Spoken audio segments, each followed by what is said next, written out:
전자가 관여한다는 공통점이 있는데 그 와중에 차이점이 있으니까 이름을 다르게 부를 거 아니야. 그 차이점을 분명히 설명드릴 건데요.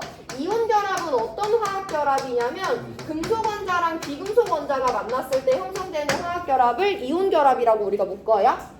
공유 결합은 어떤 화학 결합이냐면 비금속 원자랑 비금속 원자가 만났을 때 전자가 관여한 화학 결합을 공유 결합이라고 묻고요. 금속 결합은 말 그대로 금속만 있을 때 형성되는 화학 결합을 금속 결합이라고 합니다. 우리는 그 중에 이온 결합만 이번 단원에서 배울 거예요. 자, 우리 그럼 이온 결합의 원리부터 지금 들어갈 건데 용어 도입이니까 여기부터 개념 잘 들으셔야 됩니다. 이온 결합은 금속 원자랑 비금속 원자가 만났을 때 형성되는 화학 결합이야. 그럼 우리가 금속과 비금속 이미 2단원에서 배웠잖아. 어떤 애들을 금속이라고 해? 금속은 보통 어떤 형태를 보여? 왼쪽에 있어. 왼쪽에 있어서 전자를 어떻게 해? 버리는 게 빠른 애들이지. 금속은 전자를 잃는 일반적인 특징이 있어요. 반대로 비금속은 전자를 얻어야 돼. 그럼 그 말은 얘들아, 얘는 가만히 있고 싶어 하는 애야, 전자를 잃고 싶어 하는 애야? 잃고 싶어 하는 애야. 그 말은 얘는 원자일 때 안정한 애야, 불안정한 애야? 불안정하죠. 금속은 보통 원자과 전자가 한 개, 두 개, 세 개야. 전자 껍질이 안 찼잖아. 불안정하잖아. 해서 얘네들은 가만히 있는 게 아니라 반응성이 있어요. 그 반응성이 뭐냐? 전자를 버릴 수 있으면 버리는 거야. 같은 맥락으로 비금속은 원자일 때 안정해, 불안정해? 불안정해. 원자과 전자가 5개, 6개, 7개로 아직 꽉 안 찼잖아요. 해서 얘네들은 반응성이 있는데 전자를 얻는 반응성이 있는 애들이야. 그럼 당연히 얜 전자 버릴 때만 있으면 버리고 싶어 하는 애고 얜 누가 전자를 주기만 하면 받고 싶은 애야. 그런 애들이 딱 만났대. 그럼 어디서 어디로? 금속이 비금속한테 전자를 버리겠죠. 해서 금속 원자랑 비금속 원자가 만나면 자연적으로 어떤 현상이 발생하냐면 금속 원자에서 비금속 원자로 전자가 이동을 합니다. 야, 그러면 금속 원자는 전자 버렸잖아. 그럼 원자야, 아니야? 이제 원자가 아니죠. 전자 버렸으니까. 금속 원자는 누가 되냐면 전자를 버리고 금속 양이온이 됩니다. 그럼 비금속도 원자였는데 전자 받았다며? 그럼 비금속은 이제 원자야, 아니야? 원자가 아니고 비금속 음이온이 형성이 되는 거죠. 그러면 양의 전하를 띠는 입자 옆에 음의 전하를 띠는 입자가 있는 거야. 얘네 사이엔 뭐가 작용하니까? 반대 전하 띠는 애들 사이에 뭐 작용하니? 인력 작용하죠. 해서 형성된 양이온과 음이온 사이에 정전기적 인력이 작용하게 되고요. 그럼 자연스럽게 형성된 양이온과 음이온은 달라붙게 되잖아. 그걸 우리가 결합이라는 용어로 표현을 하죠. 그래서 이온 결합의 원리는 이와 같이 자연스럽게 표현해 주시면 됩니다. 이온 결합은 금속 원자와 비금속 원자가 만났을 때 자연스럽게 금속에서 비금속으로 누가 이동을 해주면? 전자가 이동을 해주면 금속 원자는 누가 된다? 양이온이 된다. 비금속 원자는 전자 받고 누가 된다? 음이온이 된다. 그럼 양의 전하를 띠는 입자와 음의 전하를 띠는 입자가 형성이 됐어. 반대 전하를 띠는 입자 사이엔 무슨 힘이 작용해? 인력, 서로를 끌어당기는 힘인데 그거 정확하게 정전기적 인력이라고 표현하실 수 있어야 되고요. 정전기적 인력의 작용으로 양이온과 음이온이 달라붙는 결합을 하게 된다라고 전체적인 원리를 설명해 주시면 돼요. 이온 결합은 2단계로 설명합니다. 금속에서 비금속으로 전자 이동, 그렇게 형성된 양이온과 음이온 사이에 정전기적 인력이 작용해요. 자, 우리 그러면 교과서 밑줄 치고 구체적인 예시 들어가 볼 건데 101페이지입니다. 두 번째 줄. 이온 결합의 형성이에요. 나트륨 원자는 전자 1개를 잃어 나트륨 이온이 되고 염소 원자는 나트륨 원자가 내놓은 전자 1개를 얻어 염화 이온이 된다. 양이온인 나트륨 플러스와 음이온인 Cl-는 서로 반대 전하를 띤 입자로서 두 이온 사이에는 정전기적 인력이 작용하므로 결합하여 NaCl을 생성하게 된다. 제일 밑에 두 줄 마저 밑줄 칠게요. 이렇게 전자를 잃기 쉬운 금속 원자와 전자를 얻기 쉬운 비금속 원자가 만나면 생성된 양이온과 음이온 사이에 정전기적 인력으로 형성되는 결합이 있는데 이런 결합을 이온 결합이라고 한대요.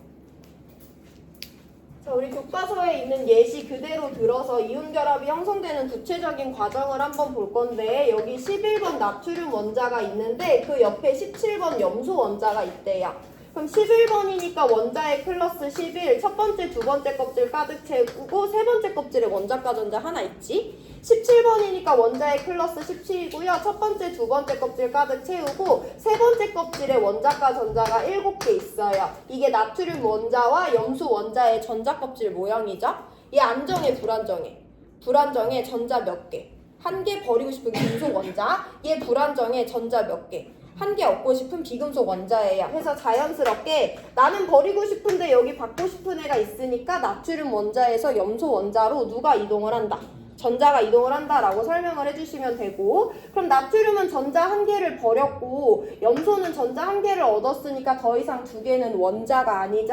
한 개 버렸으니까 나트륨 플러스, 한 개 얻었으니까 Cl 마이너스가 됩니다.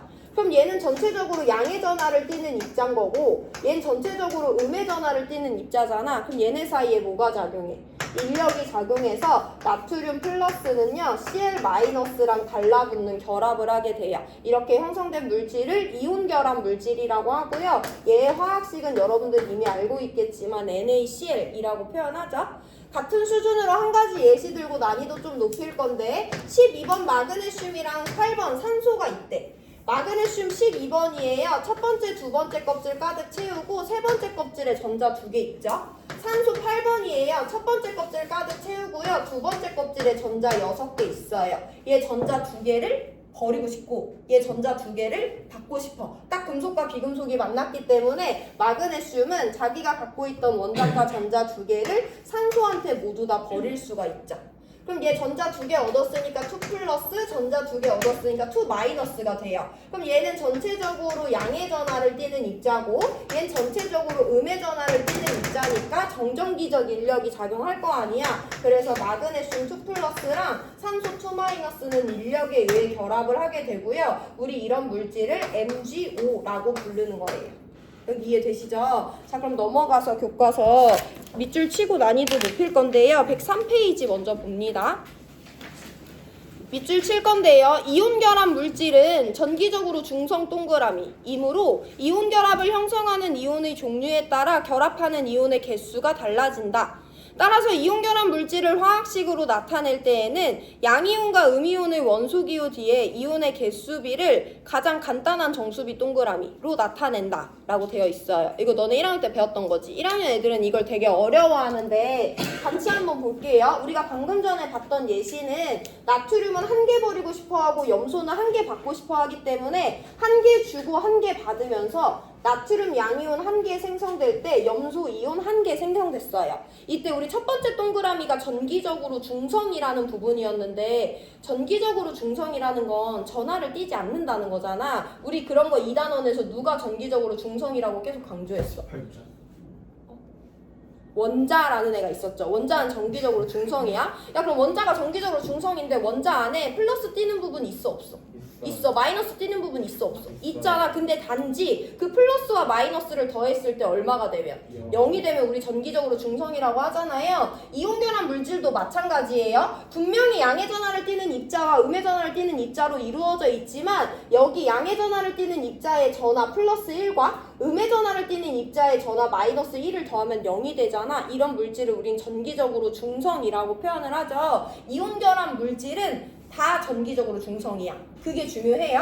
산화 마그네슘도 마찬가지야. 양이온 플러스인데 음이온 마이너스 2잖아. 더하면 제로예요. 근데 항상 모든 애들이 버리는 개수와 받는 개수가 똑같은 애들끼리 결합을 하는 것은 아니잖아. 그래서 우리가 다른 예시를 볼 건데 11번 나트륨이 있어요. 얘는 첫 번째, 두 번째 껍질 가득 채우고 세 번째 껍질에 전자 하나 있다. 8번 산소가 있어요. 얘는 첫 번째 껍질 가득 채우고 두 번째 껍질에 전자 6개 있대.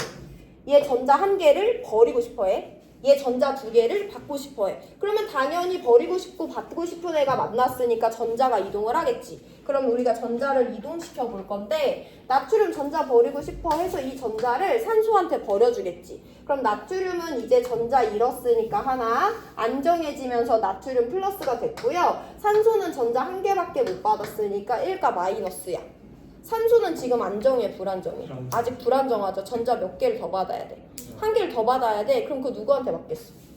여기 나트륨이 갖고 있는 전자를 한번 볼 건데요. 나트륨은 여전히 첫 번째 껍질에 2개, 두 번째 껍질에 8개의 전자를 갖고 있죠. 이 전자 받아오면 되겠네. 나트륨이 주겠어, 안 주겠어? 안 줘. 나트륨이 아까 전자를 줬던 건 얘가 너무 착해서가 아니고 얘가 세 번째 껍질에 있는 전자를 처리해야지 내가 안정해지는 거였어. 그래서 줬는데 나트륨이 만약에 산소가 달라 그래서 이 전자를 얘한테 줬다고 해봐. 그럼 이제 나트륨이 어떻게 됐어? 불안정해졌잖아. 나트륨은 절대 플러스가 된 다음에 자기 전자를 누구한테 주지 않아야 에너지를 가하지 않는 이상. 근데 얘는 여전히 불안정하잖아. 그럼 어떻게 해야 돼? 어차피 봐봐 얘들아, 자연적으로 생각을 해봐. 여기 나트륨이 있대. 이거 나트륨 원자 1개짜리야 몇만 개짜리야? 몇만 개짜리. 여기 내가 산소 기체 조금 갖고 있대. 여기 산소 원자 한두 개 들어있어. 수없이 많이 들어있어. 수없이 많이 들어있잖아요. 나트륨이랑 산소랑 만났다는 건 나트륨 벌크랑 산소 벌크가 만났다는 거야. 그래서 여기 옆에는 분명히 또 다른 나트륨 원자가 있을 거예요. 그럼 얘도 어차피 전자 버리고 싶어 하니까 얘가 갖고 있던 전자 한 개를 얘한테 버려주면서, 그럼 얘도 나트륨 1가 플러스가 되고요. 산소는 2가 마이너스가 됩니다. 어쨌든 이렇게 전자의 이동을 맞춰주시면 돼요. 그러면 아까는 마그네슘 양이온이 하나 형성될 때 산소 음이온도 하나가 형성됐잖아. 근데 지금은 산소 2-가 하나 형성되기 위해서 나트륨 양이온이 몇 개 생성됐어? 2개 생성됐어. 개수가 좀 다르죠. 그럼 이번에도 어쨌든 얘네는 양이온과 음이온이니까 정전기적 인력이 작용할 거 아니야. 그래서 나트륨 2개가 생성되는 동안 산화이온이 1개가 형성되기 때문에 나트륨과 산소는 2대1의 개수비로 결합해요. 그래서 이와 같은 화학식으로 표현해 주시면 됩니다. 자, 그럼 이런 질문이 있을 수 있어. 선생님, 그러면 어차피 나트륨 개수 많으니까 나트륨 4개가요. 산소 2개한테 전자 1개 버리면 나트륨 플러스 4개 생성되는 동안 산소 2-2개 생성되니까 NA4O2 아니에요? 라고 할 수 있어요. 근데 우리 방금 두 번째 동그라미 봤죠? 이온 결합에서 양이온과 음이온의 개수비는 어떻게 표현한다? 가장 간단한 정수비로 표현한다는 거야. 물론 나트륨 플러스 2몰이랑 산소 2-1몰이 반응했을 수도 있지만 우린 절대적으로 몇 개인지 표현하지 않고요. 간단하게 개수비를 정수비로 나타냅니다. 그럼 이거 너네들 이미 1학년 때 봤을 건데 제일 복잡한 조합 한번 보고 넘어갈 건데요. 13번 알루미늄이랑 8번 산소가 있대. 얘 3주기 13주기니까 원자과 전자 3개 버리고 싶은 금속이네. 얘 2주기 16주기니까 전자 2개 받고 싶어하는 비금속이네. 얘네들이 만났으니까 전자가 이동을 할 거 아니야. 알루미늄은요 전자를 3개 버리고 싶어 해요. 산소는 전자를 2개 받고 싶어 해요. 일단 금속과 비금속이 만났으니까 알루미늄이 산소한테 전자를 버릴 건데 산소는 2개밖에 안 받아주기 때문에 이 알루미늄은 산소 원자한테 전자를 2개밖에 버릴 수 없어. 근데 얘 여전히 전자 몇 개 더 버려야 돼? 1개 더 버려야 되잖아. 그럼 누구를 또 데리고 와? 또 다른 산소 원자를 데리고 오면 되죠? 그럼 얘는 이 전자를 얘한테 버림으로써 얘는 전자 하나 받아줘서 마이너스 되고 얘는 드디어 3+가 될 수 있어. 근데 여전히 누가 부족해? 산소는 전자 몇 개 받아야 되는 애야? 2개 받아야 되는 애잖아. 그래서 또 다른 알루미늄 원자가 와서요 자기가 갖고 있던 전자를 1개 더 버려줍니다. 그럼 산소는 2가 마이너스가 됐어. 근데 이 알루미늄은 여전히 몇 개를 더 버려야 돼? 2개를 더 버려야 되잖아. 그럼 산소 하나 더 데리고 와서 얘가 갖고 있는 나머지 전자를 다 버려주면 돼요. 그러면 이제서야 알루미늄 2개가 버린 전자 토탈 6개, 산소 3개가 받아준 전자 토탈 6개로서 전자 이동 개수가 맞아진 거죠? 그러면 알루미늄 3+가 몇 개가 형성되는 동안? 2개가 형성되는 동안 산화이온이 몇 개가? 3개가 형성됐으니까 얘네들의 이온 결합의 개수비는 Al2O3다 라고 표현할 수 있어야 되죠? Al4O6 아닙니다. 그럼 여기서 이제 첫 번째 동그라미 전기적으로 중성이라는 거 설명해야 되는데 Al2O3는요 Al3 플러스 2개랑 O2 3개로 이루어져 있잖아. 그럼 얘네들의 전하를 다 합쳐볼 건데 알루미늄 1개, 알루미늄 1개, 산소 1개, 산소 1개, 산소 1개 합치면 전하의 합이 제로인 것도 설명이 되죠. 그래서 이온 결합의 개수비는 이와 같이 맞춰주시면 됩니다. 여기까지는 일단 여러분들이 1학년 때 배웠던 내용이에요. 자, 우리 그러면